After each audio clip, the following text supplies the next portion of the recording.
Well, this is Primoz Roglic, the vintage Rioja Reserva.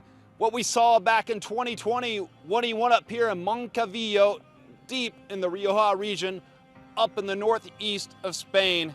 Today, the rider from Red Bull, Bora Hansgrohe, the Slovenian, overhauled Ben O'Connor, who had the red jersey, but just by 5 seconds. And today, Primoz Roglic moved into the lead, and with a healthy lead, we'll get into all those gaps and all the action with just 2 more stages left to race before the race, the Vuelta a España, is over in the capital of Spain, in Madrid. Around 170 kilometers of racing on tap with the Cat 3, and then this climb up here, the Cat 1 climb to finish. 8.9 kilometers to race up here, average around 8.6 with the maximum gradient of, get this, 16% in several different spots. 5 riders broke free early on in the day. Of the 5, 2 riders from the same team, from Intermarché, desperate to try to get a win in this year's edition, and Isaac Del Toro, the upcoming Mexican rider from Team UAE Emirates, riding in his first Grand Tour. They fought long, they fought hard, but nothing would come of it because at the base of this climb, the Moncavillo, they were swept up. It was Red Bull, Bora Hansgrohe, pulling for much of the day, taking over the work for Decathlon. Although it had the red jersey of Ben O'Connor, it was Red Bull, Bora Hansgrohe, who was in charge for the 3-time Vuelta a España winner, Roglic. Now, when they got to this climb, we could tell something was brewing. You knew Red Bull wanted to take charge today before this crazy stage, stage 20, tomorrow, Saturday. And in fact, we saw it coming, and then it launched 5.8 kilometers or so after Roger Adria and after Aleotti did their work for Red Bull for Primoz Roglic. Well, Primoz Roglic put Danny Martinez and 3-2-1 Alexander Vlasov to the front for a blast-off.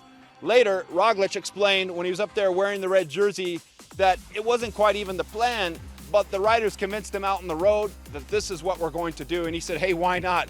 Let's get this stage done sooner so I can get back to the hotel, have dinner, and recover sooner in the day. And we agree. I want to get to my tapas right now, but first, let's get through the action on the day.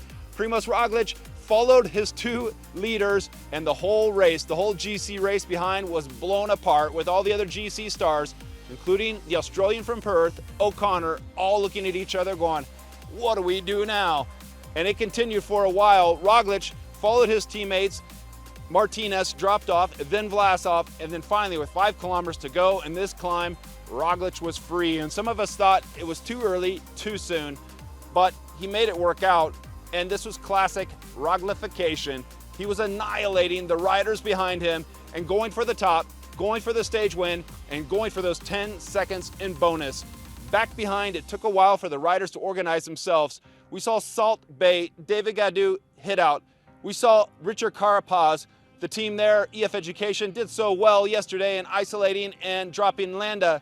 And then we saw Enric Mas, who's sitting 3rd overall in the classification, hit the hammer hard on O'Connor's head, because if Mas could get rid of O'Connor by enough time, he could move into 2nd overall with Roglic in 1st overall. And hats off to O'Connor, because after fighting for 2 weeks from stage 6 in that red jersey, he did not give up. He showed so much fight, and he explained as much when I caught up with him there at the finish line. And he also explained, watch out, Primoz, I'm gonna attack again tomorrow.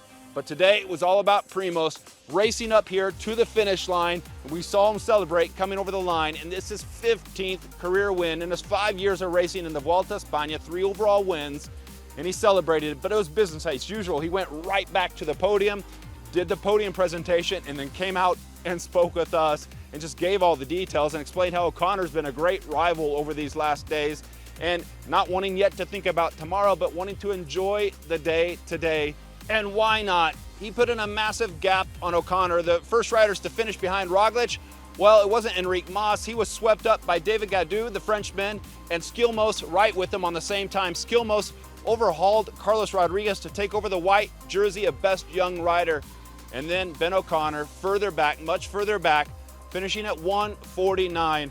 Now, when you add in the 10 seconds in bonus that Roglic got up at the top, that's 1:59 advantage that Roglic put into the Australian today. With this 5-second lead heading into the day, Well, take that away from the 159, and we get 154, and we get a tightly wound race heading into the final 2 days. But today, it was a corrida, a bullfight.